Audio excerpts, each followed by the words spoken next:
This week on Life After 50, I'm going to introduce you to a very interesting man named Andrew Wright. Andrew spent the majority of his adult life running investigations and intelligence.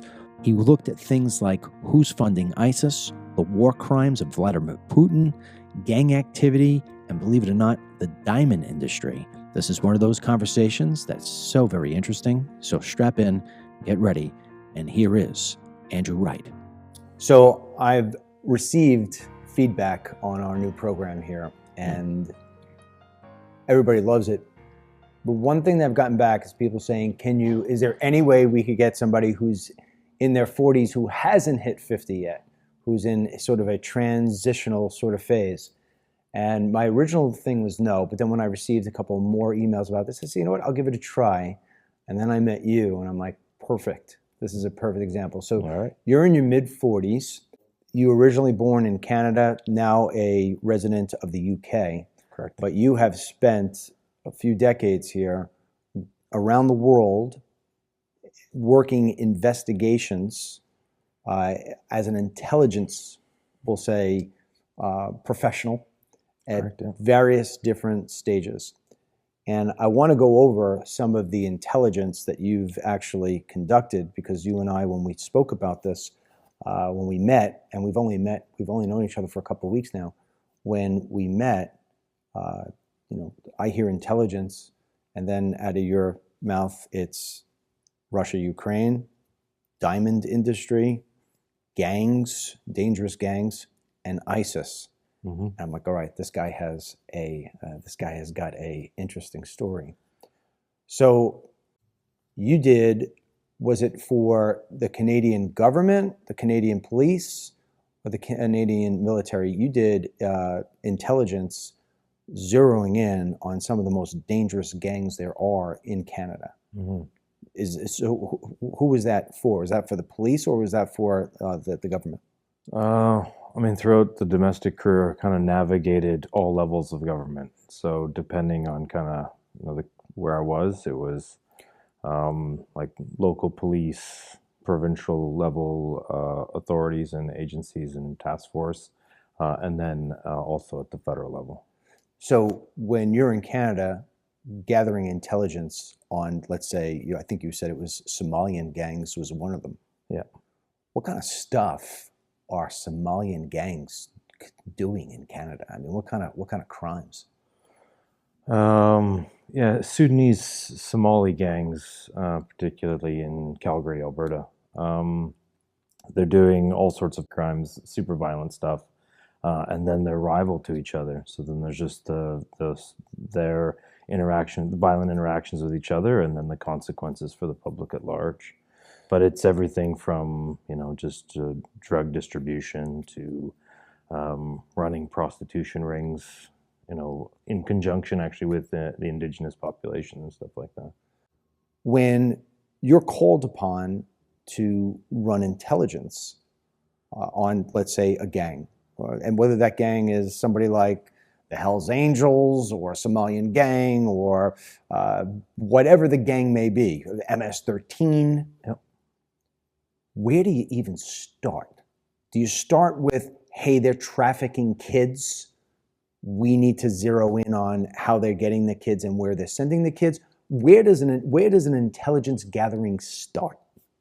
Well, I think the intelligence trade is all about trying to, detect crime in order to prevent it or disrupt it. I mean, that's a big part of it. That's why you do intelligence versus just reactionary law enforcement action, where a crime's been reported and then you start to investigate it. You want to get in. You want to actually conduct an effort to try and understand what's at play, even though if perhaps it's not sort of on the surface or is not even being reported. So a lot of the things you'll do is assessments of sort of your community environment, your operating environment. You can generally kind of intuit that there should be certain crimes. So you start kind of collecting and talking to sources in order to say that, okay, there probably should be crimes here. So let's kind of start turning over some rocks in order to sort of find some leads that otherwise would not have been sort of kind of come to the agency naturally. So let's specifically go into prostitution, because you said that you gathered intelligence on prostitution rings. Human trafficking, in a way. I mean, prostitution's a tricky one because I think we can think of the crime as intuitively, but typically it's like kind of waxes and wanes in terms of what is actually the criminal aspect of that. And prostitution, for all intents and purposes, isn't necessarily a crime, especially in Canada. I mean, it's the act. I think there was a particular crime on the book some years ago, and it was overturned, saying it was unconstitutional because the government can't say that a person isn't entitled to pursue sort of their career path, which is weird in the Canadian sense of things, right? They don't want to touch that, but they'll touch everything else in your life, right? Right. So if God forbid my sister wants to be a prostitute, the Canadian government saying, "Hey, you can't stop her from doing that. That's what she'd like to do." Yeah. So then we'll go a little deeper. Yeah. So a lot of times people get confused smuggling versus trafficking, especially when you're looking at the southern border coming into the U.S. If somebody pays to be brought over into the United States, that's smuggling. Yeah. If somebody is taken against their will and then held in a half house or a stash house and then put to work as a prostitute against their will, that is actually trafficking. So what you're doing is, all right, you're looking in, obviously, we'll just use, I know prostitution and rings like that have both boys and girls, but let's just stick to the girls. Yeah. So in this particular case, or in these cases, young girls have been abducted at some level. Maybe they're runaways, maybe they're just taken or whatever maybe. And now they're basically forced into the world of prostitution, which they didn't voluntarily, from a constitutional standpoint, say, this is what I want to do with my career. Right. So in that particular case, when you're starting an intelligence gathering, you know that something's taking place, but now you've got to kind of piece it together. Yeah, I think so. For human trafficking, also a very difficult crime to actually get on top of, because I think the predominant trend is you might have somebody in a gang that would groom some sort of at-risk youth. And the way that they would do that is actually sort of lull them into maybe this sort of like this false notion that they're in a relationship with that individual.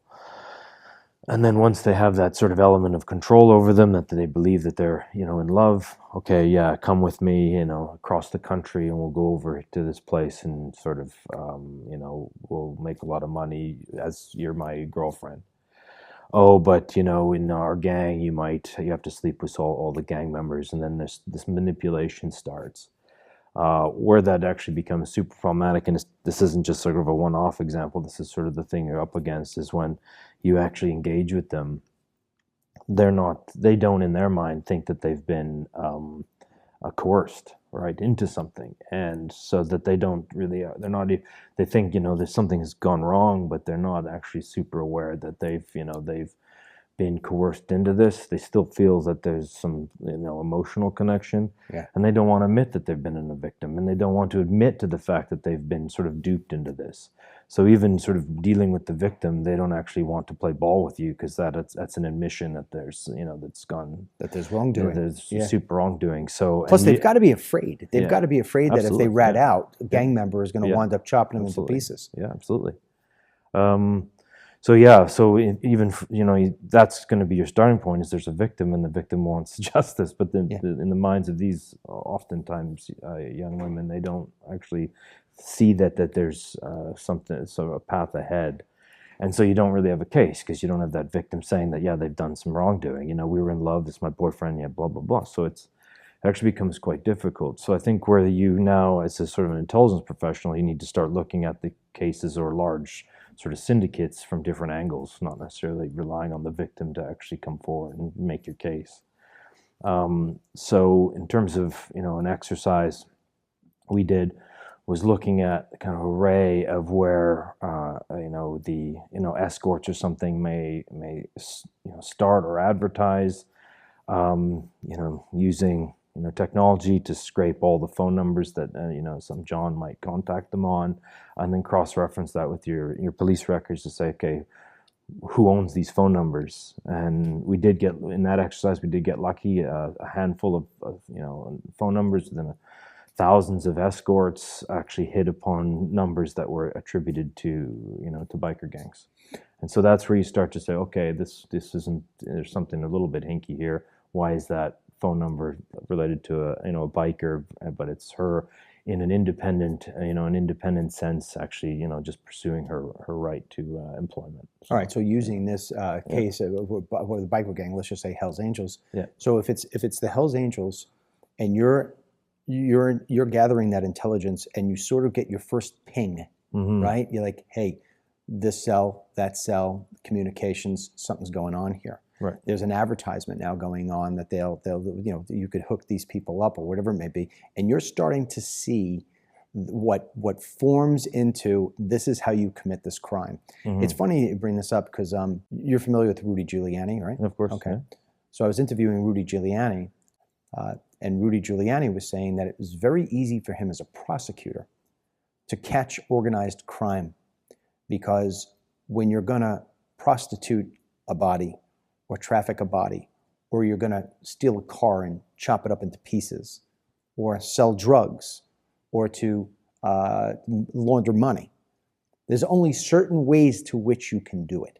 So although Rudy Giuliani is not a criminal, although the left would like to tell you he is, although he wasn't a criminal at the time, he was able to think like a criminal because it was very logical. How do I get rid of this? Or how do I monetize that? To where when it was time to actually try to catch the next terrorist attack in New York City, that became very difficult because now he had to put his mind into the mind of an irrational person who was willing to carry out a crime for the sake of religion or for the sake of believing that they're going to go up and Allah's going to have a whole bunch of virgins. He's like, that is no longer chopping up a car and selling its parts. That is, how do I get in the mind of a psychotic person who's willing to kill themselves to kill innocent people? So when you're in an intelligence situation like this, to where it's like, hey, this smells like trafficking, it moves like trafficking, it's trafficking, you now have your basis. When you're now moving further into an investigation to actually be able to hand all the proof over you need to whoever you're handing it over, so this way they could now go in and solve that problem, or make the arrests and prosecute. Does it get to a point in time where there's a certain level of danger for you, the intelligence gatherer, where you're like, hey, I can blow my cover here, they may catch me. If somebody in the Hells Angels catches me trying to bring them down, they're gonna freaking chop you up and kill you in 2 seconds. Yeah. I mean, if there's undercover operations, yeah, for sure, there's that level of danger. Yeah. So now, when you're gathering that information from an intelligence standpoint, is there a point of where you're actually handing that over to somebody, handing that over to a higher authority? Yeah, I mean, it depends on the nature of your unit or the organization, whether sort of the organization is specialized in a particular type of intelligence that it gathers in. Maybe it's got specialization in signals intelligence, so then it would gather that, and then if there's something to it, they might hand that over then to another agency that has a different mandate in order to maybe take that into an investigation phase or to continue it on in terms of another phase. And so that's why, I mean, you speak about intelligence sharing a lot and ensure that's actually occurring, because no agency, and rightfully in a democracy, has it all, right? So there's that's why essentially you have the different agencies with different focuses, because it would be a bit scary for them all to have it all. To have what? So one agency has full power. Yeah. At the other end of the spectrum, though, there has been criticism, at least here in the United States, that these agencies won't share their intelligence with each other, and making one agency basically try to do something with their hands tied behind their back. Yeah, absolutely. It becomes, I mean, at the end of the day, even though it can be kind of sexy, so to speak, in intelligence agency or service or law enforcement, I mean, we're still bureaucrats bound by sort of bureaucratic processes. And so when it comes down to that, sometimes an intelligence service might, be like really heavy on enforcing its secrecy. And so that the idea of sharing something is sort of an antithesis to your kind of day-to-day. So it becomes actually just sort of like in your gut, sort of, I don't really want to share this. I don't know if I'm going to get in trouble or not. Really? Yeah, as a practitioner. So and then agencies kind of really sort of start to stick to themselves. Once you give it to another agency, you don't know how they're going to run with it, and then is it going to jeopardize your investigation? So you get all these sort of just really difficult sort of bureaucratic processes fighting against each other. Is there when you're in that sort of thing and you're dealing with gangs, is it high stress? I mean, is it the sort of thing that is always on your mind, or did you have the ability to cut it off at 5 o'clock, so to say, and let it go? I don't know. Maybe I'm broken inside. I've never really considered myself at risk at all, or like was worried about my own kind of safety. The only thing that ever stuck in your head is, you get a particular kind of, I don't know, victim that sort of maybe for some reason sticks in your mind. So you have listen to an intercept, and it's just that something sort of in somebody's tone, and they're vulnerable. It's kind of so that bothers you because you want to help that person. Yeah. Well, that's a great lead question, because I would assume, I just know my own personality, and from when I was doing, investigative journalism, and when I was investigating drop houses where illegal aliens were being dropped, and the stories were that the cartels would literally take a young girl, and if you and I were the cartel and I had the phone, I'd say to you, all right, Andrew, start raping her. And then I would be calling the father back in Guatemala or, Brazil, wherever the person was from. For sure. And I'd say, hey, Dad, by the way, I want you to listen to this. And there you are, raping his daughter. His daughter's crying or whatever it may be. Horrendous. And the father's at home. He says, send me $5,000 today, or this happens again tomorrow. And so I remember when I was getting those stories and you sort of knew where the drop houses were, it was devastating. It was ripping me to shreds that I knew that there were young girls in that drop house. And I'm like, why aren't we just raiding that now? And it becomes frustrating because you can't do anything. It's another agency that's doing it, and they're doing their investigation. Yeah. So I guess that's what you're referring to when you're saying you're sort of thinking about the victim stays in your head. Yeah. Yeah. And on to your point too, I mean, that's very daunting. It's more daunting than your consideration for your personal safety is when you can't get something done. Yeah. And sometimes there's not an arrangement, there's not a protocol in place. People don't want to act without certain sort of permissions, and you just the apparatus just sort of stalls, sort of grinds itself to a halt in something, and there's actually there's people sort of suffering. And this is actually part of one of my major frustrations most recently with the investigations in Ukraine is, you're on the ground dealing with things, and then you have to sort of deal with a headquarters in another country, and they just do not have appreciation for what you're dealing with. And then the answers and decisions that come to you are just so out of left field and don't have any engagement with sort of the reality on the ground, and you're just left like, that's a really bad call time and time again. It burns you out. I was going to say, it's sort of like when you have to deal with a cold-hearted person and an incompetent person who just, sometimes they fall into one person, and you're sitting there as a competent, passionate guy who says, hey, I'm gathering intelligence. I'm doing an investigation for the sake of catching a crime or preventing a crime to be able to continue to be carried out. Yeah. And you're sitting back talking about red tape and, dotting I's and crossing T's. What the fuck, right? I know. Yeah. Yeah. Infuriating. So, sticking with the gang stuff for a second, because we're going to come full circle to a lot bigger stuff than that. But do people underestimate how many gangs there are and what these gangs are actually carrying out? Because I think the movies have sort of portrayed the biker gangs as a bunch of guys riding their motorcycles, hanging out at a biker bar, having a bunch of beer, and then just breaking windows to steal somebody's wallet. Yeah. It goes much further than that. No. Yeah, I would say it's really hard to pin down actually like what a gang is or what an organized crime syndicate is, right? Yeah. I think we generally have these notions of something that's quite cut, sort of like a traditional organization, like it has a nice org chart and here's the boss and everything is just really sort of tidy, right? Italian mafia style, or the Bloods and Crips sort of style. And there are those traditional elements, but a gang as it exists with this sort of gang membership might exist for the actual honest sort of human need to have actually a brotherhood, right? Where you might be on the street and okay, there's some protection, sort of a gang mentality, which you can almost empathize with in a way. Mm-hmm.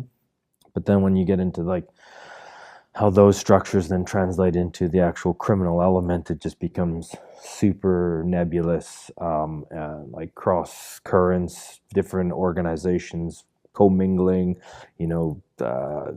the double cross, and it just becomes the hardest thing to pin down. From a law enforcement perspective, it would be amazing if you just had a clear organization that you could uncover and then start attacking. But it becomes kind of this network approach where you've got one individual who maybe has an idea and they do something with somebody that's not even within the gang or in the organization, and it's just, and who are their connections and who do they have an opportunity with, a criminal opportunity with, and it's sort of trying to navigate that just becomes super difficult to deal with. You brought up a point about what leads somebody to be a gang. That was the other thing that during my work and doing my movies, MS-13, Mm-hmm. and you say, what leads a young 10, 11, 12, 13-year-old? Because when people think gangs, I go back to the movies. It's always, it's the biker who is 45 years old and he's got the white beard and the chain wallet. My God, you got 10, 11, 12-year-olds going into gangs like MS-13. And you say, why is that? And because there's no family at home. These people are looking for family. They're looking for something that we all subscribe to, wanting to be loved and receive love back, or tribe, be part of something. And same thing here.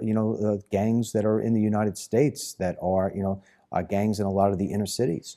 These are kids who they're fatherless. Father's gone off, and they're sitting there and they're looking for somebody to look up to, and protection, like you were saying. And that's how they easily fall into it. So when you're doing the investigations and the gathering of this information, what would you say is more dangerous, the biker gang or the Somalian gang? I guess dangerous. How do you define dangerous in terms of violence? Well, I mean, dangerous in order to be able to carry out their crimes. Let me change it. Who's smarter? There's a bit of respect for bikers. I mean, they have code, order, rules. There's some logic and rationale to it. I think it's the like a troubled maybe a troubled youth that just does not have any social skills or any cognitive capability to deal with the world, and then the way they interact with the difficulty of the world is just lashing out with random violence. I think that's, this could be debated, I guess, right? So is the cold, calculated organization more dangerous than the random violence? I mean, this actually becomes a difficult thing in terms of like strategy in law enforcement too. Do you deal with the violence, or deal with like an organization that perhaps isn't violent but is perhaps controlling and masterminding perhaps that violence? Back to my original question, because we both got off key on it. Are there more gangs, and are they more active than people recognize? Yeah. I mean, I think there's probably a lot of so-called gangs that perhaps don't have that title, right? So I would say it's the networks of delinquency or social disorder that and that's difficult to tackle. It's difficult. Like, how do you interdict on that? So one of the things that all gangs, as far as I know, are definitely part of, because it's such an easy way to make money, is the drug trade. Yeah, absolutely. Yeah. Is it the blame? This is going to be a crazy question in many ways. Shoot. Is it the blame? Do you blame the gangs for pushing these drugs, these very addictive, life-changing, life-destroying drugs, or do you blame the people who continue to use them. Yeah. Well, it's just sort of back to a comment I made there in terms of the criminal opportunity. Yeah. I mean, this is, not to be too controversial, but do you blame somebody that if they are provided an economic opportunity to not sort of maybe go down that path, right? Mhm. Versus nothing, you're going to take that. I mean, as a human, this You got to survive. You got to survive, exactly. So yeah, I mean, I could perhaps personally feel that it's you need to deal with the criminal opportunity versus sort of the tribalism. I mean, and this is I know I've been in lots of debates with colleagues in terms of this, like going after a gang because this is tidy and this is the name and these are all the members, and trying to like enforce on that and profiles of all those individuals, or going after the market that perhaps a few of them are involved in. Mm. So yeah, I mean, for drugs and like like fentanyl is like a major drug, is you can't just combat the people that will be selling it. You obviously have to combat the supply chain and disrupt sort of that whole thing, the criminal opportunity, the demand for it. I mean, these are the things you really start to have to tackle. You'll never get on top of it. There'll just be somebody else to come and exploit that opportunity. Of course. I mean, a few months back, it feels like a few months back anyway, Trump had said that he was going to enforce tariffs on both Canada and Mexico, pretty heavy tariffs. And with Mexico, it was stop these people from coming in. Mm-hmm. So you're allowing these migrants to come from South America, Central America, from all around the world, and you're actually facilitating the ability for them to come across our border. You keep this up, you keep the drugs coming up across the border, we're going to tariff you to no end. Mm. And one of the arguments on the other side was, hey, get your affairs in order. You have over 100,000 people overdosing every single year. Death to overdose, a lot more people are overdosing. If you don't, they're not all dying, but we have 100,000 people dying from overdoses every single year. Get your house in order. Stop blaming us. Mm-hmm. And there's an argument, the chicken or the egg here. If there wasn't such a dependency in Canada, in the United States for drugs, the cartels and then therefore the gangs wouldn't have a business. Mm-hmm. And so it is one of those, what do you stop first? It's a supply and demand. Yeah. So we're setting up the demand, and somebody, like you just said, is going to fill the supply. Yeah. And unfortunately, it just seems to be something that is proliferating. I mean, you may not know the answer to this, but I'd be curious. I think a lot of people would be curious. I mean, I know here in the United States, we've got tens of thousands of gangs with millions of members here in the United States. People would be blown away by how big it is. Yep. In Canada, obviously, you've got a much smaller population. But we here in the United States have a problem. We don't have enough investigators and enough intelligence agents to be fighting back against all the gangs and all the gang members. In the same way with all the illegal aliens we have in here, I mean, the argument is it could be anywhere between the government says 11 million. It's an actual joke. But some people will say, with credit, will say 20 million. I'll say more like 40 million.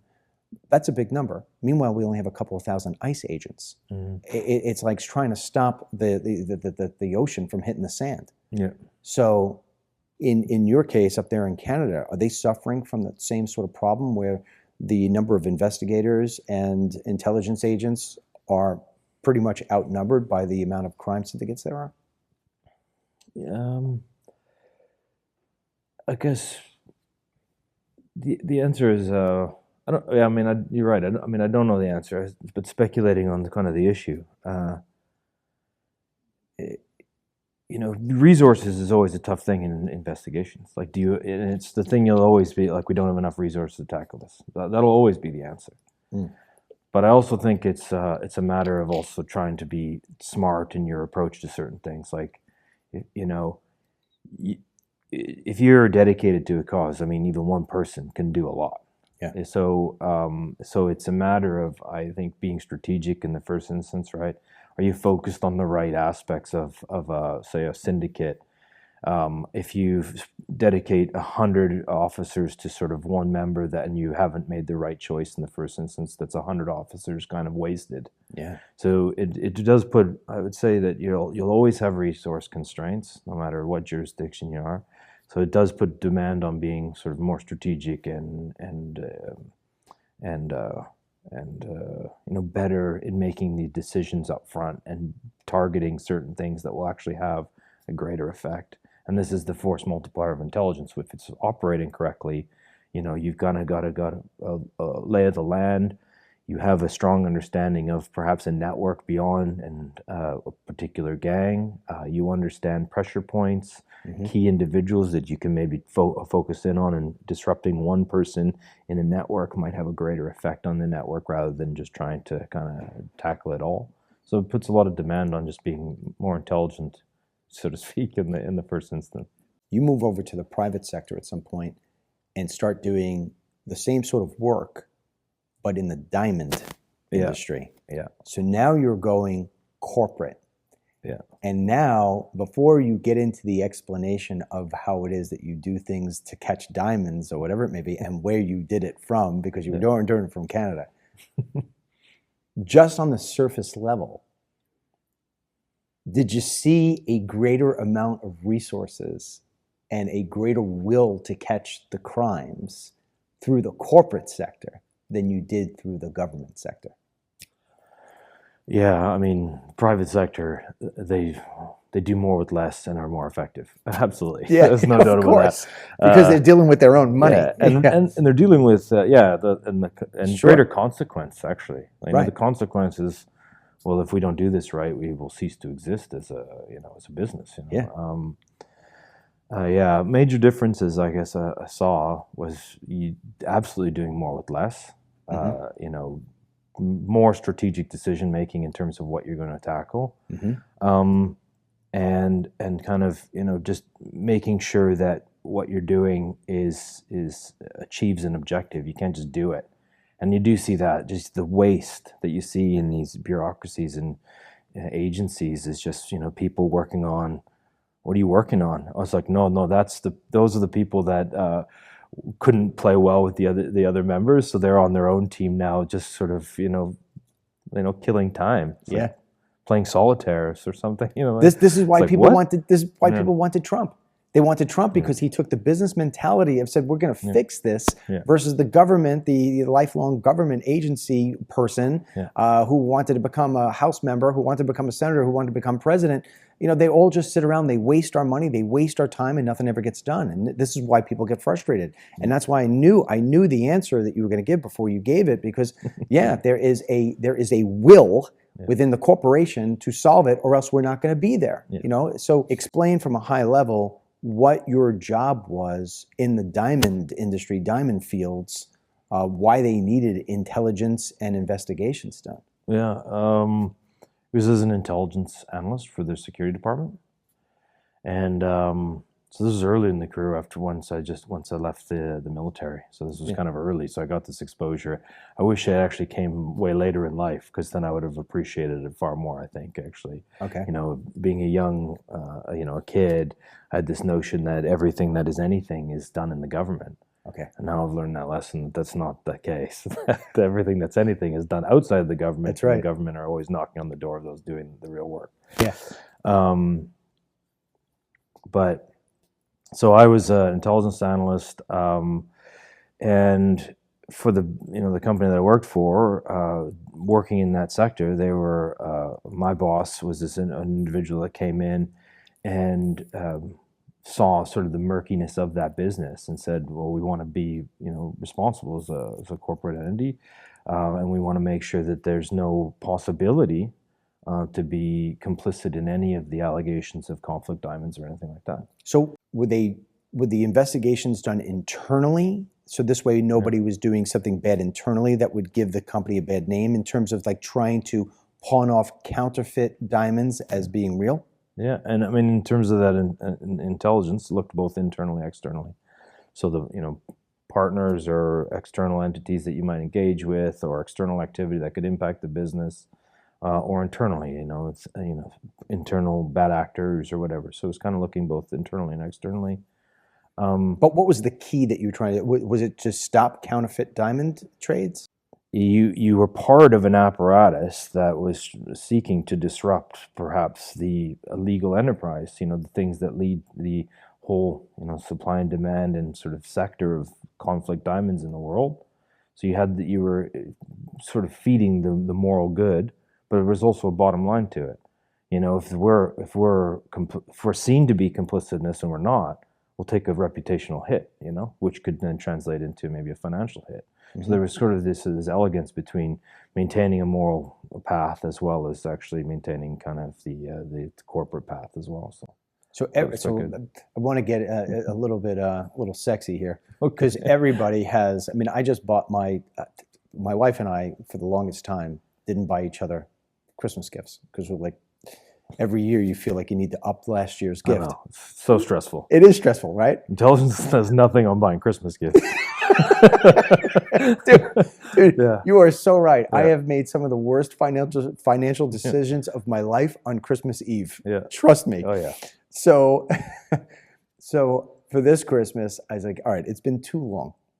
So I went out and I'm like, what am I going to get my wife? So I bought her this nice little tiny diamond on a necklace. And the thing is, and I'm looking at it, I have no idea. I mean, I'm hoping this thing is real. Yeah. I mean, so I'm asking how many carat, what's the clarity?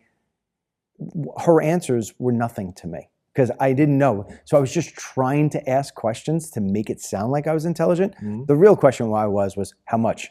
And I don't know if I paid $1,500 for something that's fake or something that's real. My wife likes it. She's happy. Yeah. Everybody here that's listening has a diamond somewhere in their ring, in their necklace, in their earrings, somewhere. Right. How does the fraud inside the diamond industry work? Did you find that out, or am I asking a too difficult question there? I mean, how what would you, in your first description, you explained that, we're going to traffic this person. Yeah. We're going to look at the cell phone, see if the calls are. Where do you start to see where the fraud initiates in the world of diamonds? Well, not to be too controversial, but I think the fraud is the industry of diamonds. I mean, it's nothing really inherently useful as a diamond. Right. The whole value of a diamond is marketing. It's manufacturing. Yeah, it's De Beers and campaigns to create a mystique around a diamond. And with Marilyn Monroe, diamond is a girl's best friend. Yeah. I mean, this is pure marketing. That the diamond is something to be. It's amazing. I never thought of it like that. Yeah. Right, because what are you going to do with a diamond? Yeah. There's absolutely nothing. It's just a showcase. I mean, it can cut other diamonds. Okay. Well, that's good. That's good. Yeah, so in case I'm ever some use there. So, in case I'm ever locked up in a diamond mine and I need a diamond, I could cut myself out. But aside from that, I mean, all right. So that's a great answer there. But so going deeper than, or getting past the fact that the fraud is in the industry itself. I mean, what are you actually looking for? I mean, how does the fraud start and where is it carried out? Well, I mean, not necessarily fraud. I think the major thing is these, the source of diamonds is typically in places where there is, social disorder, civil unrest, and so it's, the idea is that these diamond mines can be controlled by nefarious actors, and then that money can actually feed into their apparatus and then keep them sustaining the civil war or something like that. So the idea on the corporate side, if you are not a nefarious actor, you want to try and combat those things that sort of sully your reputation. So you start looking at kind of where are those mines being controlled by a militia or something, understanding that, and then making sure and trying to understand how those diamonds flow into the market, and then trying to mitigate that as best you can. Really? So that that those diamonds over there, those are conflict diamonds. These diamonds over here, these are our diamonds. They're clean. Really? But it's super difficult because, and I think, and this is years ago now, so maybe even the science is doing something different. But it is almost scientifically impossible to take two diamonds and say that this came from this mine and this came from another mine. Diamonds are created in the center of the earth, so they all came from the same place essentially once upon a time in Earth history, and so can't really say that one's coming from a diamond from West Africa, one's coming from a mine from northern Canada. Now, when you were doing this intelligence and investigations, you were doing this over in Africa, were you not? Yeah, started actually. There's mines in northern Canada, so Okay. yeah, started up in the high Arctic, and then that opportunity kind of parlayed into going to Southern Africa. Southern Africa. Yeah. What's that? I mean, just as a total side note, I mean, I've been to Canada before a couple of times, and there are some parts of Canada where you drive through and it seems very French, Yeah. as it would. Yeah. And then you go to other parts and, it's just another city, But I got to imagine when you're going to somewhere in South Africa that does it feel fundamentally different than our part of the world? Yeah, absolutely. I mean, in South Africa, I mean, communities feel. The one thing that always struck me, and I think I'm used to it now, but is everything's walled. In what sense? Like every house will have a wall. Really? So when you're outside of communities, everything's just walled off. So if you're navigating a city, it just becomes super hard to say like, oh, is there like where are the restaurants, where are the the services and these types of things, because they're all walled off. So you sort of need to know where you're going all the time. I know that sort of struck me. one of the places that you said you traveled through was Zimbabwe. And when I think of Zimbabwe, I think of total chaos and what the hell's over in Zimbabwe? Is that just, again, more marketing and media frenzy, or does Zimbabwe does it have its act together? I don't want to be too scathing of the country, but I mean, definitely does not have its act together. No. I mean, it's I think, objectively one of the worst economies on the planet with barely a currency. But they have diamond mines. They have diamond mines, yeah. So they have wealth. It's the distribution of that wealth. Really? Yeah. And so if you have would you say Zimbabwe is more or less corrupt? Yeah, well, actually, the topic of corruption is a super interesting thing, especially spending time, in places like Zimbabwe, is where the regime acts in a certain way that you as a law-abiding citizen and somebody with who's morally upstanding, yeah, actually is going to employ a range of what perhaps Westerners might think is a criminal tactics to avoid detection from that government, that if they detect that you have wealth, they're going to come after you, probably with violence, and take it from you. So if you have wealth and you're in Zimbabwe, they're coming for you. Yeah, absolutely. And so it just turns this whole notion of corruption on its head. It's like, okay, if I do things right, I'm going to be a slave to this regime, and I will never get anywhere, which is most people there. Really? It's really sad. So and so you as a smart actor, and somebody who might take care of your family or your community, I think we're going to do everything in our power to avoid detection from the government, and hide our wealth and move it offshore and do all these things that people would say, oh, that's dodgy. That's dodgy. No, that's their survival and something that would otherwise take it through force and violence. So if you have a private corporation who is digging for diamonds, mining for diamonds in Zimbabwe, I got to imagine one of the costs of doing business has got to be dealing with the Zimbabwe government. Yeah. Yeah. Absolutely. They would own it. They'll own portions of it, for sure. Who would own what? Like and now I'm maybe stepping a little outside of my territory here, but I think there's rules that if there's something like a natural resource, that the government must necessarily by law own parts of it. They own parts of it. So is it wrong for me to say that when you buy a diamond, and if your diamond came from Zimbabwe, not only did the company make money, but probably the government, the mining company make money, or the seller, but so too did the Zimbabwe government or somebody within that Zimbabwe government? Yeah, it'd be hard to say. Yeah. So when you were doing your investigations and gathering the intelligence, what was the number one recurring theme that you would come across in terms of, as you would say, nefarious behavior? Or like, what was the crime that you would always find was taking place? weapons, I guess. Really? Yeah. Well, I'm not. Yeah. They're definitely, especially across, like in regimes where militias or hold mines. It's the exchange. It would be an exchange of diamonds for weapons. That would be kind of a major one, I would say. But, Oh, wow. So wait a second. So if I'm a company and I'm mining, yeah. I'm dealing with militias who are basically holding that mine hostage, so to say? Not necessarily. I mean, you're going to have different phases of the mining process. So you're going to have the major mining companies extracting, and then those will be sold then on to the people, like middlemen, essentially diamantaires, that will then take raw diamonds and then kind of exchange them, turn them into jewelry, use them for other. Where does the militia fit into that? They may control one of the diamantaires, be linked to them. There might be an official front that will buy supply of raw diamonds, but they're actually attached to some sort of maybe other actor. So many different. Would you say that in many parts of the world, especially those chaotic third world sort of situations, that the guns that are in the hands of these people are basically paid for through diamond mining? Sort of back, I would say at the time. I mean, this is in the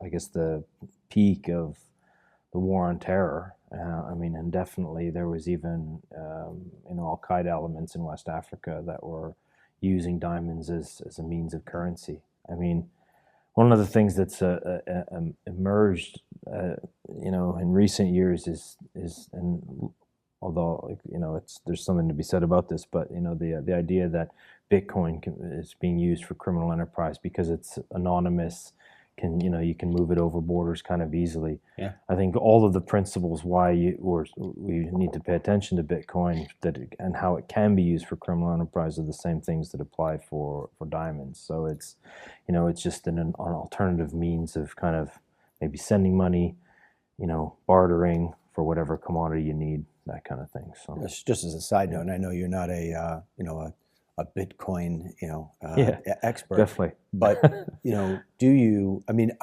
when Bitcoin first came up, and to be quite honest, I still don't understand the damn thing. Yeah. To me, I don't. Yeah. To me, I walk into a 7-Eleven, I want a Coke, I got a $5 bill, it costs $2, I get $3 back. I understand that. Mm-hmm. Even though the $5 was greater value, it only had one piece of paper. I handed that and I got back 3 pieces of paper that was lesser value. I understand that. Yeah. I don't understand this Bitcoin and mining for coins and all this other different stuff, and it's all mining out of a server. It just sounds like a lot of voodoo to me. And so when you have a system based on voodoo, in many cases, right? You can't touch it, Bitcoin. You can't feel it. I can't use it inside. Like I can't pull it out of my pocket. Yeah. Is that just a petri dish for fraud? I'm sure it is. Right? Yeah. I mean, this is I'm with you. Like I'm I wish I was a little bit more in tune, especially after sort of Trump's election and sort of the spike in Bitcoin. And just friends around me all of a sudden just like, these massive windfalls. I'm like, damn, I guess I should have maybe paid attention to it. But I mean, it is. I mean, you, of course, like kind of anything that's murky like that. I mean, there's going to be criminal opportunity for sure. Of course. I mean, we just did a tour. You met him. I introduced you to the sheriff that's here in town. And we just did a tour of the sheriff's department. Yeah. And they have a whole section for investigations on Bitcoin crime, on all this, that kind of stuff. And, just see, even talking to the investigators, and they're getting all the stuff that, that you did. You could just see that they couldn't answer a lot of my questions because it's so new and it's so hard to understand. Yeah. I go back to Rudy Giuliani. Yeah. Hey, listen, if you're doing deals for cash, there's only certain ways that you can get rid of cash. Mm-hmm. And if you're going to use digital, credit cards, we're going to be able to, knock on Visa's door or American Express's door and say, hand us over. But Bitcoin and wallets, and all this other different stuff that's so hard to tell. I mean, to me, and they're talking about, you know, the world going to a digital currency. I mean, that scares the living hell out of me. Yeah, that's weird. That's definitely not my wheelhouse. You know, we have one friend. I have a friend who calls you 007. Let's get into the part here where it really starts to get kind of juicy. All right. You get an invite, so to say, or the opportunity, we'll just keep it at that, to where now you're going to start to investigate ISIS. Yeah. We're just going to take a small break from talking to Andrew for a second and talk about DML CBD body pain relief oil. One of the conversations Andrew and I had off camera was about how much time he spent traveling, driving in the car, sitting. Same thing with me. Forever driving in the car across the country, doing my documentaries, always at the chair, doing the stuff on the laptop, the newsletters, the website, all that stuff. You go and you step up, and now all of a sudden your joints and your muscles, they're all killing you.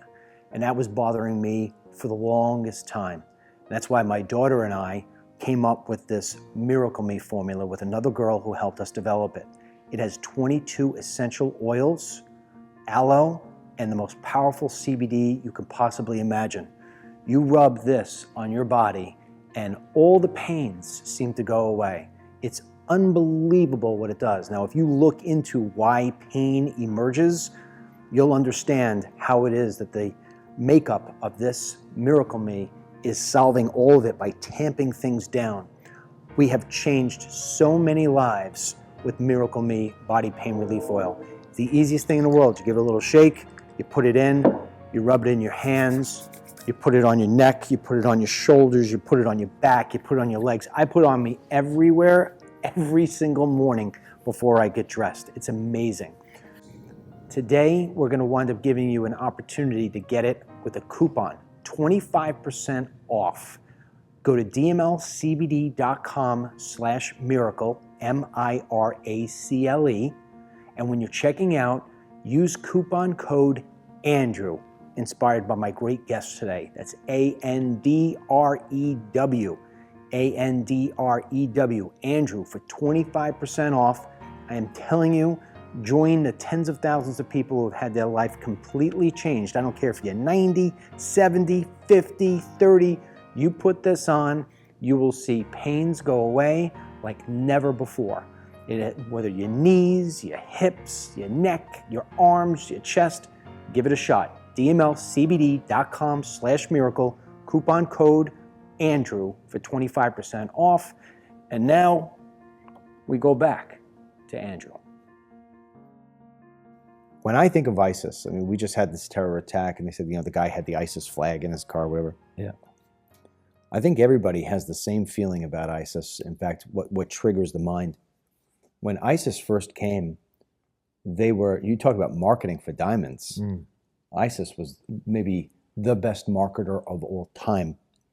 Because the purpose of marketing and advertising, if you will, is to bring attention to your brand. And I don't know if there was a brand that ever brought more attention to itself quicker than ISIS. Yeah. You want to get attention? Take 10 people, maybe Christians, put them on a beach, line them up, and literally at one time chop all their heads off, film it, and put it on the internet. You're going to get people to pay attention. And then when you want to outdo that one, then take them and put them in a car and light them on fire. And when you want to outdo that one, put them in a vat of acid. And when you want to outdo that one, put them in a cage and submit it with GoPro cameras watching the people drown as you submit it into a pool.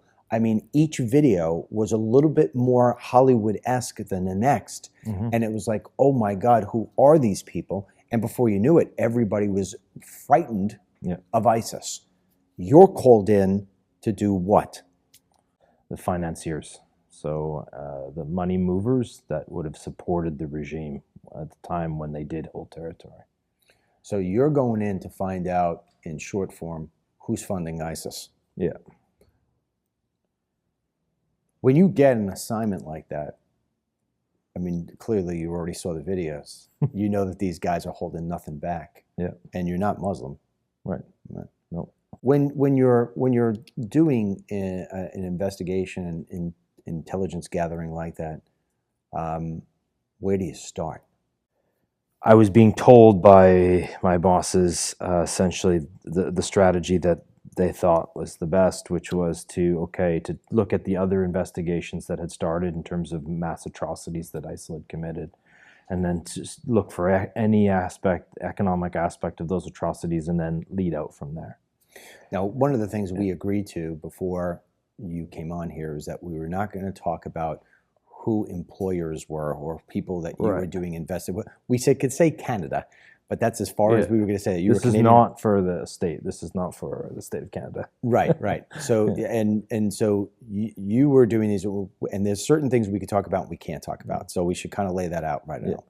But and this conversation is basically about, hey, learning what it's like to be somebody who has to carry out investigations and gathering.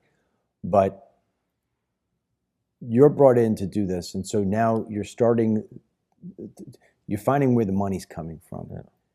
And so when can I actually just maybe comment on that? The secrecy thing is, it's one of my biggest pet peeves throughout my career. Is in people in the intelligence trade. I feel like there's two. There's those that are like secretive and say like, I can't tell you because you have to kill you kind of thing, which is like ultimate cliche. Yeah. And then there's those other individuals that you just talk to and you don't feel like they're holding a secret. And it's those that I think those are the real operators. Anybody that hides behind secrecy, it probably hasn't done anything. That's been my experience within the trade. But in this regard, I mean, and this is an experience where, having to reflect on what we're doing here is, I don't necessarily know that path. I've never walked that path in terms of talking about this work. And so it is just right now, for me, it's a matter of just not necessarily knowing what is a secret. And the intelligence trade for me is not about secrets.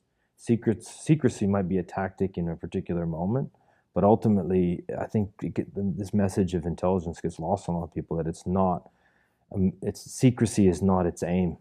Its aim is to find criminals, to find leads in order to support investigations and this kind of thing. And I think it gets all muddled up with sort of this concept of secrecy far too often. I don't know, so just say that, because I don't want to come across like one of these people that's just like hiding behind secrecy, but I just... Of course. Yeah. At the same time as if I asked you if you asked me what my social security number was, I wouldn't tell you, even though I'm an honest guy, because there's certain things that don't need to be revealed. Exactly. And if I revealed my social security number, there would be crimes that would be committed as a result of that. Exactly. Right. Even worse, I know Ryan's social security number. If you ask me about Ryan's social security number, I'm not going to give it, because even though I'm not going to be impacted directly, I wouldn't do that to somebody else. Exactly. So I realized, so when I say that we agreed that we would not bring up certain things, there's no sense in bringing up people who employed you to do things. There's no value to that. Yeah, exactly. And so it's a matter of not really trying to hold on to secrets. It's just a matter of being cautious in terms of the consequence of what you say. Yeah. And there's other people doing the work, and you don't want any negative consequence on them. I mean, ISIS, still to this day, wants to end Western civilization. They want to take out anybody who's Christian.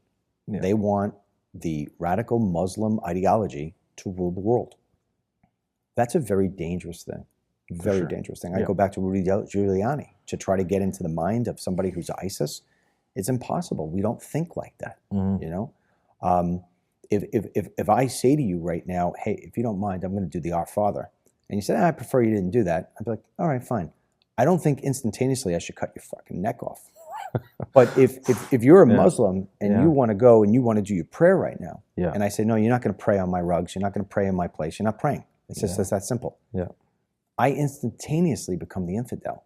And then by Islamic law, as the infidel, if you kill me, it's okay. Yeah, absolutely. That's a very dangerous mindset.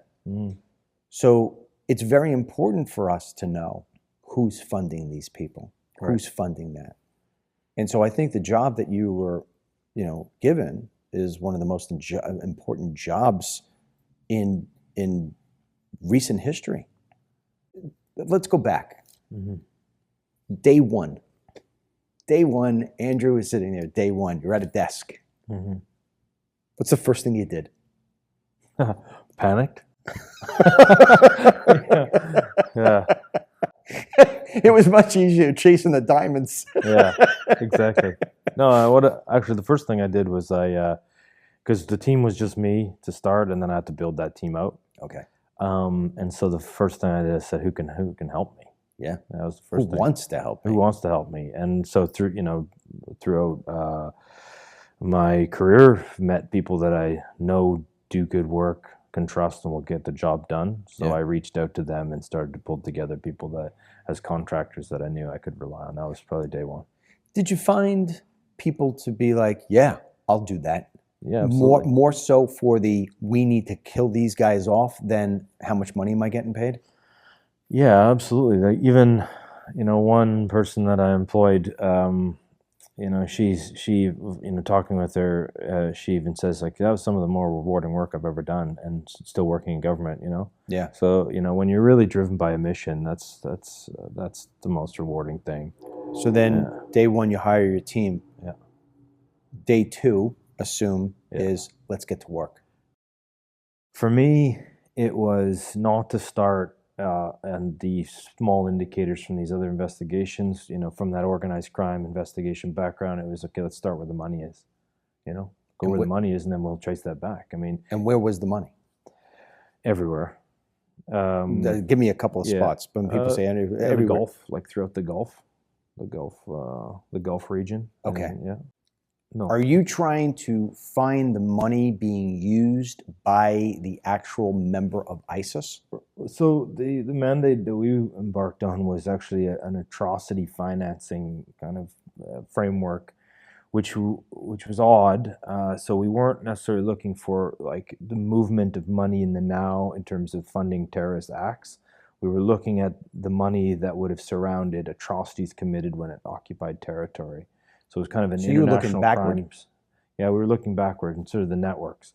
Now, conveniently, those networks, even though the territory, like it was liberated, and the caliphate as actually a body that held territory was defeated, those financial networks still exist and still persist. So, of course, because they're going to go on to fund the next one. Yeah, right. Exactly. And you said in the very beginning of this interview that intelligence gathering isn't necessarily to get the crime that was committed. It's trying to prevent the next crime from being carried out. Mm-hmm. Okay.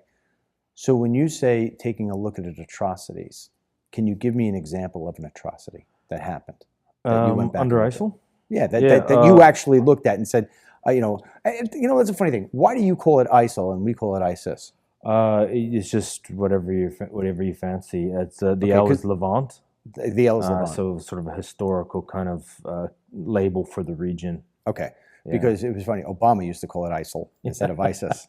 Yeah. ISIS is in... You're reminding me of Obama. Okay. Don't do that, Andrew. Oh yeah, that's fair play. So we can call it ISIS. We can call it ISIL. Daesh maybe. That was the other one, yeah. So we call it ISIL, ISIS. We know what you're talking about. Yeah. But I just wanted to set that up for people. It's the same thing, ISIS and ISIL, same thing. So, so ISIS had carried out a lot of bad atrocities, as you're saying. Yeah. So there had to be one that you looked at and said, okay, let's start here. Are you allowed to say which one you looked at? Well, actually, I didn't. I looked at them all, looking at how there would have been a financial dimension to any of the atrocities committed as a result of sort of the legal framework of this having to link the actual crime to the financing so that you had this kind of aiding and abetting kind of legal right. nexus. You're looking for a war crime of some kind. But I mean, ISIS carried out a range of atrocities, massacring the Yazidis as a community in northern Iraq, kind of a mystic sort of type of group that they viewed as heretics. They massacred, they even ate themselves. I mean, they massacred Shia Christians, anything that essentially wasn't that sort of pure fundamentalist Sunni ideology. So when you looked at, let's just say, for instance, they killed 100 Christians. Yeah. You would look at that atrocity and then try to find where money played in. Yeah, exactly. How would money play into that atrocity? Well, and it's kind of speaks to the Bitcoin. At the time, a lot of people were like, how is ISIL using Bitcoin? And I laughed at this. I said, well, they may, like, pockets of it in the developed world might use it in some aspect of plotting a terrorist act, but in the actual caliphate itself, I mean, a computer was unheard of to a lot of these people. And so a lot of the financial aspects were things like cattle rustling, like taking what is it? Cattle rustling, like stealing cattle, stealing livestock. Stealing cattle. So you had, like, the Yazidi were an agrarian kind of pastoral group. So the things the most valued to them, they didn't have any money. They just had their goats. And that was their money. And so they took that. So rounding up, just any type of, farming equipment, or just maybe there's some like gold or some precious things that they might have. And then it was aggregated. It was taking that away from an entire community group of people, and then sort of translating that into money, or hard currency. So ISIS goes into XYZ town, kills a whole bunch of Christians, It takes all their takes cattle. all their farming Yep. equipment. Now ISIS can't do a whole lot with tractors and hoes. Right. So now they're going to do is they're going to put that in the black market or the aftermarket, Yep. and you're following where that is going. Yeah, it's more Who's profiteering. paying for that? Who's profiting from that? Yeah. And then what they're doing is they're paying ISIS for that, what I would consider illegal equipment, stolen equipment. And then now ISIS has the money to go out and feed themselves and pay their soldiers and buy more weapons and that nature. Exactly. So you were really looking for the person on the other end of that transaction. Now, question being is, does the person who bought all of those tractors and those hoes, did they know that they were actually buying from ISIS? Some did. I mean, that's even going back to kind of how nebulous this stuff becomes when you look at it. I mean, it's just like you have the desire to say, okay, there is going to be a clear actor here, or a clear group of financiers that we can sort of target, and there's going to be a Cayman account with ISIS money in it that will seize that one account. But it's just so nebulous and so difficult to kind of understand the totality of it. So It's a difficult web to weave through. absolutely. So what we focused in on was the money movers, the people that would have been moving money in and out, and then Of ISIS itself. of ISIS, and then how they would have aided and abetted the group in commission of those crimes. And what did you more or less come away with? I mean, there's. Are you permitted to say who it is that was funding? Well, that I think I don't know. Actually, I don't. I would don't say know if that I am not. it's probably But- got to be but- public knowledge. Yeah. Well, there is a lot of. I think you can definitely take a look at, but there'll be statements like it was certain elements were state funded. So in other words, somebody will say, we found out, and I'm just being fictitious here. Well, maybe I'm not. I don't know. But we found out that Syria was actually funding ISIS. Yeah. So what they're doing is they're putting it at the state level versus going deeper into the Right. state level. And I think that's a huge disservice to sort of maybe understand the problem. It's like it's too superficial. Like, let's say there was a Gulf state said, "Oh, they funded ISIL." Well, did they?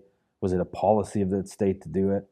Yeah. So yeah, you may have traced certain amount of funds, a couple, tens of thousands of dollars to that state, or vice versa, or back from that state into the caliphate. And it's like, well, who actually sent it?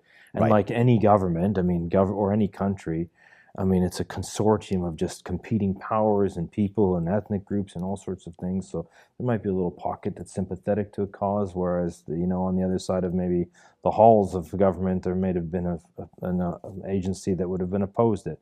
So it's really difficult to have ever said that there was like state sponsorship of it. Of course. Look, just here in the United States, just to get off ISIS for a second and go back to what you're talking about, there is a group here. I can't remember the name of the group. They came after me as well.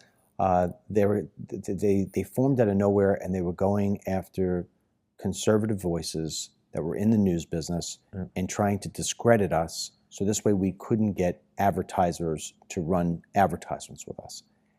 It turned out to be that we found out that they were funded by the Department of Defense. So the Department of Defense of the United States is funding a company, a private organization, to crack down on conservative voices. So this way we can't be monetized anymore. If I can't monetize my material, I'm out of business. So now, NewsGuard. It was called NewsGuard. That's it. Yeah, NewsGuard. Yep. Thank you.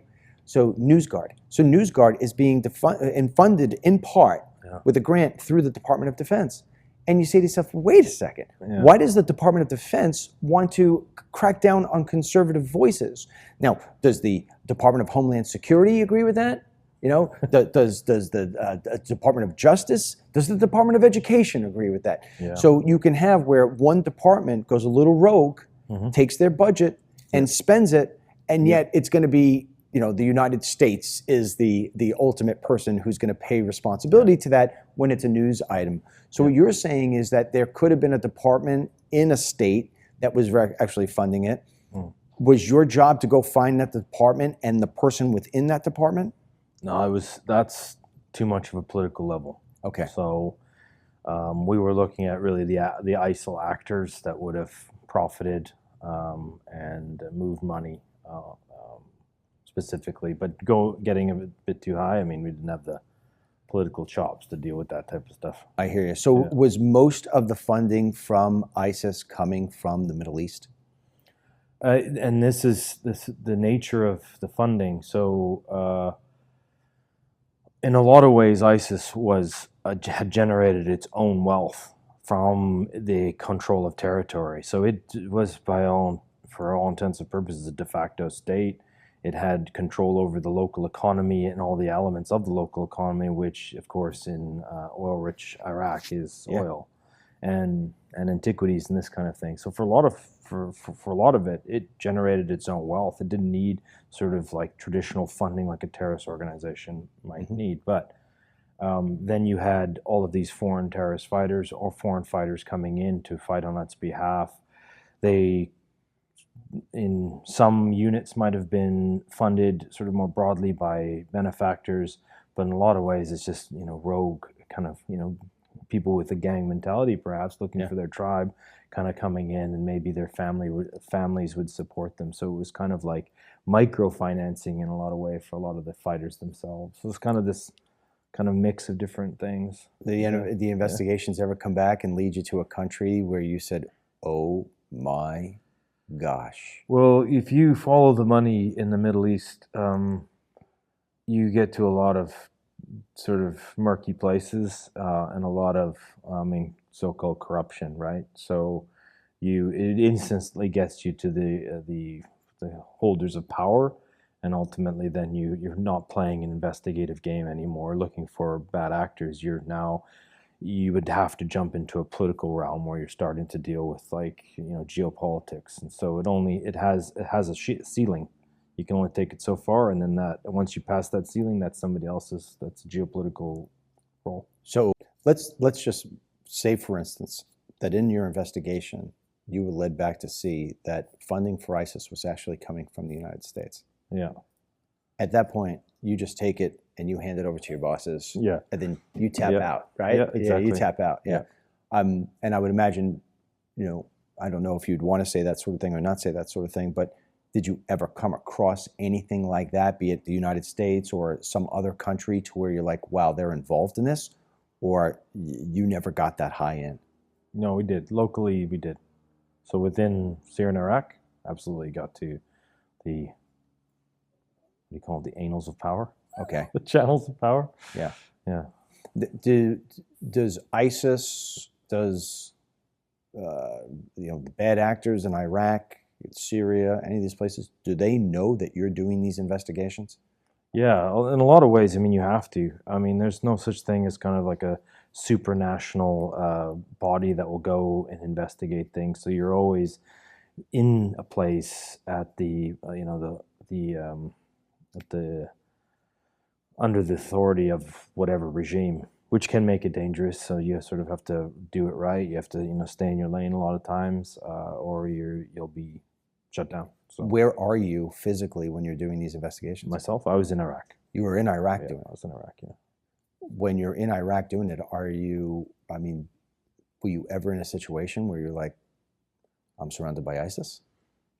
I'm sure I was. I just was not. You're not aware of it. You kind of just move in your bubble, and you're not necessarily that aware of the things that perhaps the dangers that lurk around the corners, and that's sort of maybe the thing that weighs on you, right? That's How long were you in Iraq? 3 years. Is it a total shithole? Yeah. No offense to the lovely people that are there, but no offense to the lovely it's members of struggling. ISIS. it struggles. Yeah. It's a place that struggles. Yeah. Yeah. I mean, and we've got one more set of investigations before we get a little bit more of yourself. But I mean, when you ever sitting in Iraq and you're saying to yourself, what the F am I doing here? Yeah. This is actually sort of now to the theme. Over the past, 5 years of investigations in Iraq and Ukraine, that's almost the daily thought I've had now. It's like I'm getting to a point where I'm not believing in this at all anymore. Why? Why? I mean, and we're going to get to the Ukraine-Russia stuff in a second. What about it do you no longer believe in? The organizations themselves doing it.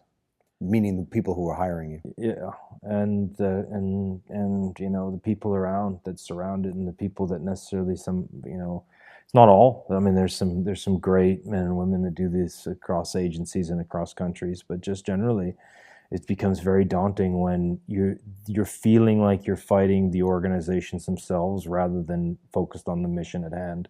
And the mission is to prevent crimes or just stop them. Uncover them, detect them, disrupt bad actors, bring to light things that are truly nefarious, right? Yeah. And ultimately you just weeks can go by. It's like, have we achieved anything on the mission? No, but we've talked a lot about our protocols and our standards, that kind of thing. It's like, whoa. It sounds like, it's kind of, I think the closest thing I've ever seen to what it is you're saying or witnessed is when I was doing my films on immigration, and you would interview the Border Patrol agents, and you could see that there was a lack of morale. They signed up, many of these guys and gals who sign up for the Border Patrol are former military. And look, the U.S. military is voluntary. Anybody who does that is either trying to escape a bad area that they live in and say, this is my only option, or they're very patriotic and they want to help their country. And when they leave that, they figure the next thing I can do is become a Border Patrol agent and protect my borders. Only to learn that they are very high-priced Uber drivers, because all they're doing is picking up migrants from the border, driving them to a station to give them meals, food, fingerprints, and then to a bus depot to send them off to somewhere USA. That's very, very disheartening, and it crushes the morale, and they say, hey, I want to do it. I mean, one of the things we know that we're hearing a lot of is that now Border Patrol agents are calling back in and saying, hey, now with Trump, I'd like to come back in. I want to be part of the Border Patrol again. Is that kind of what you're talking about, in the sense that you feel as if you're just going through an investigation because somebody has to check a box? Yeah. And it doesn't feel or good. you're investigating for the wrong reasons. Give me an example. Perhaps, and this is where, can't necessarily talk about current things that are occurring, but it just feels like the reason why somebody chose an investigation is not because that's the most significant investigation, but it's because that'll have the greatest political effect if that's achieved, and if the outcome is achieved. And so they're not trying to prevent a crime or to reveal a crime. They're trying to take a political edge. It feels like that in a lot of ways, yeah. Yeah. And so, even what we spoke about earlier in terms of like choosing the investigations and resources and stuff like that. Yeah. It's just feeling like the decisions upon high are being made for not the reasons why we want to reduce crime, want to achieve kind of public safety. It's like the person making the choice is like, how do we look the best? And it's just like sometimes you just, okay, I don't know if I have faith in this system anymore, It's just kind of a sad thing. So we here in the U.S.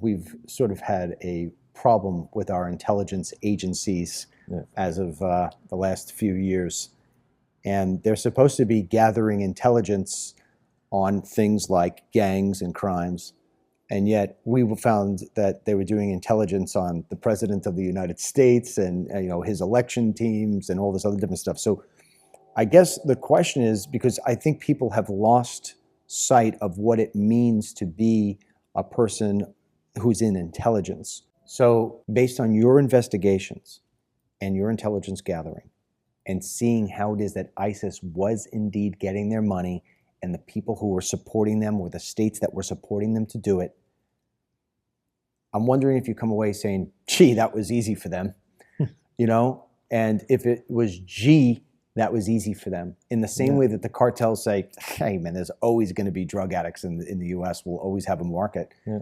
Will ISIS always have a bank? I think the answer, perhaps in a very sort of macro way, is yeah. If you have a cause, you're going to find funding for that cause. But it also, I would say, that it doesn't have to be big money. Like in a lot of ways, for terrorist activity, for sure. I mean, you can plan an operation on a shoestring, right? Yeah. I mean, for one investigation was the attack on the Dusit Hotel in Nairobi. Mm-hmm. Those individuals, I mean, did it with almost no support. It was like gift cards from like family for all the restaurants in Nairobi, being held up in a friend's house, these types of things. Like it virtually spend no money. So yeah, it's as long as you can. If you have a cause, unfortunately, I think where there's a will, there's a way. So if somebody has a bone to pick, there's going to be a threat there. Which is really scary if you think about it from a looking out, going forward. Whether it's drones, right? In the old days, you used to have to be able to fly an F-16 in order to be able to do something from the air. Yeah. Now all you need is a $100 drone. Yeah, and a will to kill. And that's reshaping the battlefield for sure. Yeah. So how do you stop that? Yeah. That's exactly. I go back to that Rudy Giuliani conversation when we were talking about 9/11. He had said at the time that we did the interview, it was probably going back about 9 years ago, he had said the reason why he didn't think that we experienced another 9/11 since that tragic day was because they were trying to outdo what they had already done. And I said, I disagree with you. I think they're just plotting in a different way to where they're gathering people all over the country and they're going to carry out a lot of little tiny attacks that are going to get us in the heart and make us disrupt the way that we do our life. And you look at New Orleans, right? Yeah. How long until ISIS or these bad actors are taking over a school bus and doing it at schools and this and that? That's almost impossible to stop. Yeah. And to your point, it's like, hey, I remember asking you about it when we first talked about ISIS, not on camera. I was like, wow, did you find transactions that were like, hundreds of millions of dollars? And you're like, no, they were there with ISIS and the oil that they were taking. Yeah. But we saw a lot of little $100 things. And it's amazing how $100, a nut bag and a drone can change a city. Yeah. So with that said, let's go into the final chapter here of the investigation stuff. And I know, again, we've already discussed this, you can't share everything, but now you find yourself going from Iraq and ISIS to Ukraine, to Ukraine and the Russia conflict. Yeah. It's almost like you got a death wish, brother. So, yeah. My mom's not so impressed. She's not talking to you. No. So anyway, with that in mind, I mean, why do you decide that you're going to go into the hotbed of Kiev and deal with Putin and Zelensky and all that we've seen there? I don't know. Actually, I don't have an answer to that. To me, I mean, watching everything unfold in the full-scale invasion, was like, this is quite a geopolitical game changer in my mind. So I thought, that's I wanted to be a part of it, and it sounds a bit weird, but No, it doesn't. I mean, one of my driving forces is wanting to know the ground truth. It's just kind of my curiosity. Sure. I don't want to be told something. I want to experience it for myself and understand it. Okay. And then that's sort of, so this is a major world event right now. Yeah. I want to understand it. You I wanna don't get want to be involved. told about it. I want to go and understand it. Wow. Yeah, You're so firsthand. whether you Yeah. recognize it or not, you're a bit of an adventure seeker. I guess. Yeah, yeah. So your next adventure is there in the middle of Ukraine, and you're investigating or gathering intelligence on war crimes. Mm-hmm. Yeah. Okay. Are we allowed Not to talk? intelligence, just investigations. Investigations. Yeah. Okay, just investigations. And are we allowed to talk about the big three? Well, no, I don't think so. I think we'll kind of Okay. keep it general. So then you kind of explain to me then what you can say about what it is that you were doing and what it is that was happening that was bothersome. Well, I mean, I think one of the really unfortunate things here is this is, Ukraine has become quite a political topic, and so it's hard to maybe kind of talk about this in sort of an objective way, right? What is the objective thing here? And at the core of this, I would say, is whatever you think about either side, whether of this conflict, there was a state and another state invaded. Mm-hmm. And we can back, on the political level, the geopolitical, you can back that up. You can talk about kind of, well, is it a just war theory? Was there an existential threat to Russia? And all this kind of stuff. That's, I think, besides the point that one force occupied another state, and in occupying another country, war crimes, atrocities were committed. Are they worse than we think? Or are they less than it's being sold? Yeah, I mean, if you look for them, and in the age of instant information, I mean, you can absolutely go look in the public domain and find the extent of the atrocities. It's being able to now navigate this space in which what is real, what is not, what is disinformation, what is not, and then actually saying, okay, if I'm getting that piece of information and this is actually real, it's not AI, it's actually real, and this is a crime being committed by one force on the other. That's the hard part that you're navigating right now. But having navigated that, yeah, absolutely, atrocities have been committed. War crimes? War crimes, yeah. I mean, that's not even a controversial thing. These are war crimes obviously carried out by the Russians.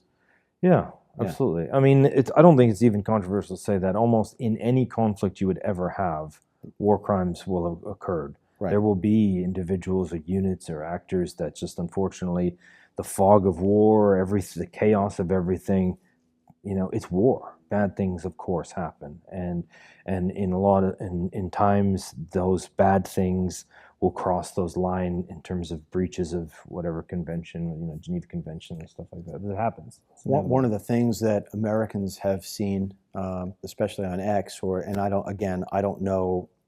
This country is sort of divided on this whole thing. Yeah, you've got the one. And I think, for conservatives, Tucker Carlson has played a very big role in setting the narrative that Putin is not as bad as the left wants to make Putin out to be. Mm-hmm. And, so then you've got this whole Zelensky's always coming over here dressed, I call it his IRS clothing to make it look like he doesn't have a dime. Yeah. He's dressed over here in his little brown fatigues.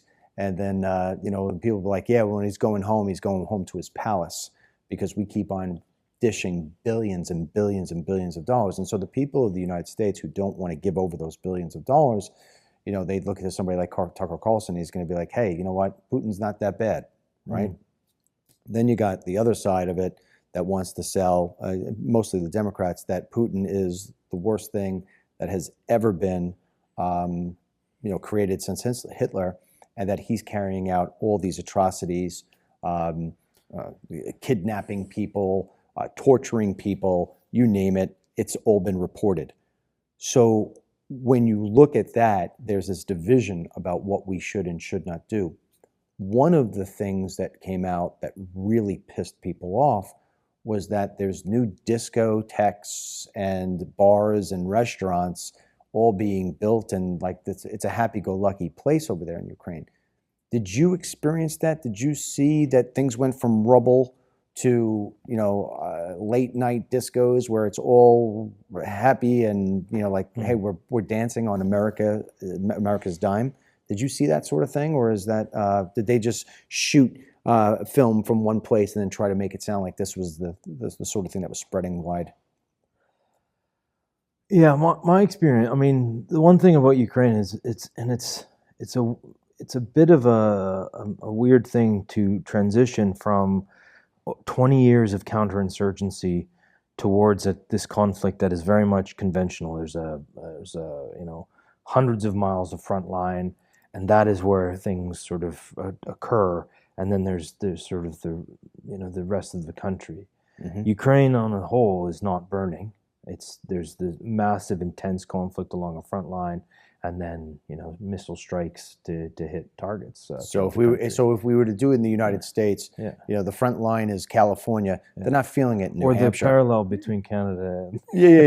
But I'm to kind of get that feeling. If Canada, there you go. So if you want to say Canada is invading America, they're feeling it in the Dakotas, but they're not feeling it in Texas. Yeah, right. And there's going to be certain realities there, and I mean, at the core of it, though, is people. Yeah. So if you live there, and there's a conflict that's raging around you, how are you going to live your life? Are you going to always just hunker in a shelter, or are you going to start to settle into this sort of new normal where you're actually living, you're hanging out with your family or friends, you are trying to live as much of a normal life as possible? I think that's what's going to occur. And so, like it's saying Kiev, there are people that live their life, but and they will go to a bar and they will go out for dinner, and there are things that function there, but it's not normal. You are out for dinner and all of a sudden there's a missile strike, and there's drones that are, so there's an air raid that goes off, and all of a sudden, the sky is flooded with drones, and air defense shooting it down, and shrapnel coming through people's windows. I mean, so you're going to get on with your life, but it is not normal. And so, I mean, you could film something that looked like everybody was hot to trot and, having a honky tonk or something, and look, everything's normal, but you've just captured a moment in which, the greater situation is not normal. Does that make sense? Oh, absolutely. Okay. Especially being somebody who understands how to operate a camera. Yeah. Yeah. If you're allowed, how long were you in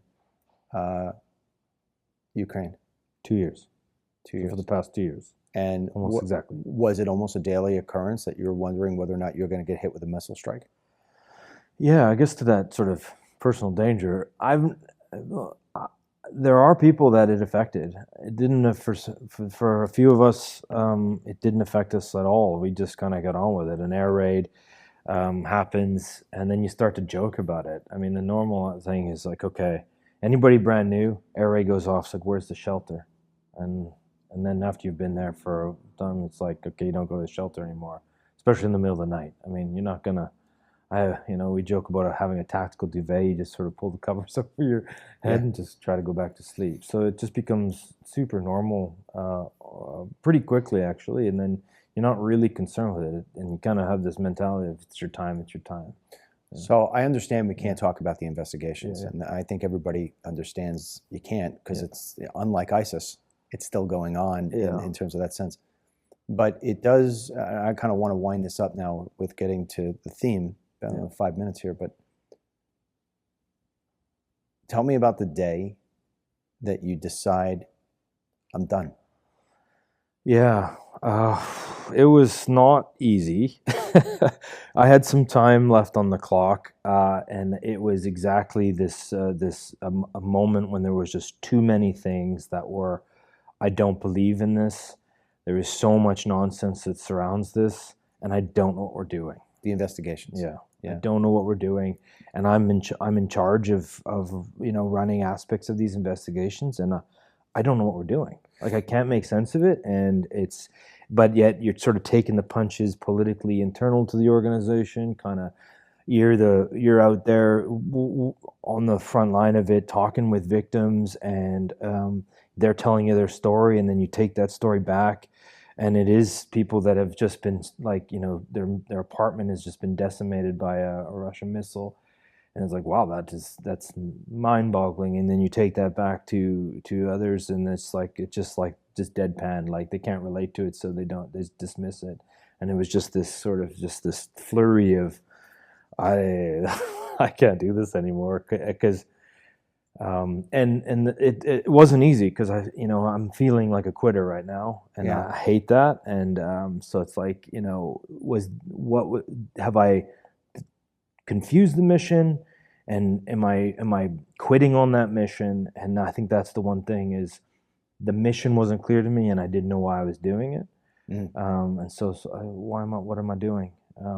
And then I told my mom, and she burst into tears in a happy way that I was leaving.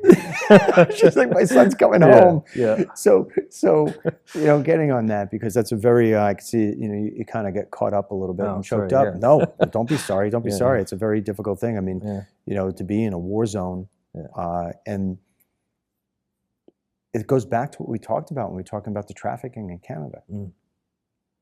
I asked you what kept you up. You said thinking about a victim. It's humanizing, right? So when we're talking about Ukraine and Russia, for many of us, it has simply become, we're sending another check. For you, it's, I'm on the ground, another person just got their body blown up, their home blown up, their child stolen, whatever it was, their husband tortured. Yep. You're witnessing this. And I guess what you're saying is, if I could speak for you, what you're saying is, I'll do that all day long if I'm going out and doing my investigations, finding the answers, giving the information over. We're using that information to make things better. What you're seeing is, you're risking your life. You're going and dealing with these very highly emotional, very life-changing events. You're bringing that information back. And it's almost like somebody said to you, okay, good, go do it again. And it's like, wait a second. Why am I doing this? Why aren't you doing something with the information? And at some point, you just tap out. And I haven't known you enough, but I feel like I've learned even more about you in these 2 hours here. Is, you've got morals, and so there's that part of you right now where you're struggling and saying, did I just leave people who needed me in order to gather that information and hand it back over? So not only did I quit on myself, that's the question you're asking, did I quit on myself, but did I quit on these people who now don't have me? So that's like dying by fire and by drowning. So, you've got your own self-interest, and then of course these other people. And my sense is, don't think like that. My sense is, you did the best you possibly could. And, this war and the situation that we're here with is bigger than any one person. But, so with that said, now you're sitting here and you're wondering what's next. And it's funny, because usually people, when they're in their mid-40s, they're looking and saying, hey, I only got 10 more years. 10 more years, and then I hit my 20. Or they say, I got another 5 years, and I get my bonus. In your case, in mid-40s, you're starting all over again. You're like, very frightening. Yeah, very you're frightening. like, where do I start? Yeah. That's got it. That's an investigation of its own. Yep. Do you ever see yourself being pulled back into that world? Yeah, yeah, I'm sure if an opportunity came knocking tomorrow, Yeah. okay, we got something. Is opportunity based on money or opportunity based on that flame that you have inside of you to where you want to make the world a better place? Yeah, I think that's the draw. Yeah. Being part of something that is to protect, is to be part of an effort to try and right the wrongs of the world. I think that's a very noble mission, but it's Last question for you. As a guy who's basically been chasing crime, dangerous gangs, dangerous terrorists, or the dangerous wars, has this sort of given you a greater appreciation for places that have peace? Or has it given you a sense of you always have to sleep with one eye open because you can't trust anything and anybody, even in places of peace? Yeah, I mean, I think the former. I think it's very much an appreciation for places with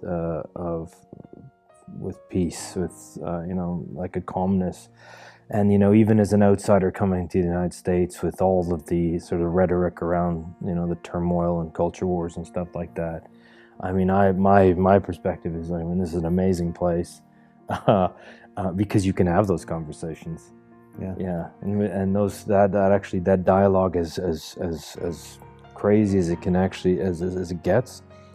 It's way better than living under sort of like a tyrannical regime somewhere else, for sure. So I appreciate being here where you still can have an opinion and you're not going to be persecuted for it, whether it's in an organization or in a state. That being said, I'm going to lie. I have one more question because Okay. I'm having this conversation with you and I'm forgetting the fact that you're not a U.S. citizen. Yeah.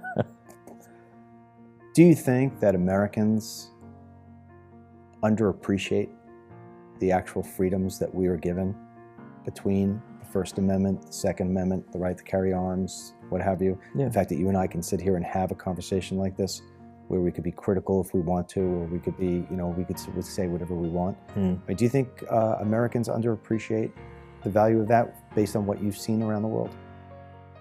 Yeah, perhaps. I mean, sort of the joke sometimes is you just complain about something and you sort of say first world issue, right? Yeah. Yeah. Like I think, a lot of it can be taken for granted, and and if you don't like this place, try anywhere else. Like, it's weird when yeah. Well, that's it for us on Life After 50 for this week. Make sure that you check in next week for our next episode. We have one every week for all 52 weeks of the year. Do not forget to go to dmlcbd.com/miracle, MIRACLE.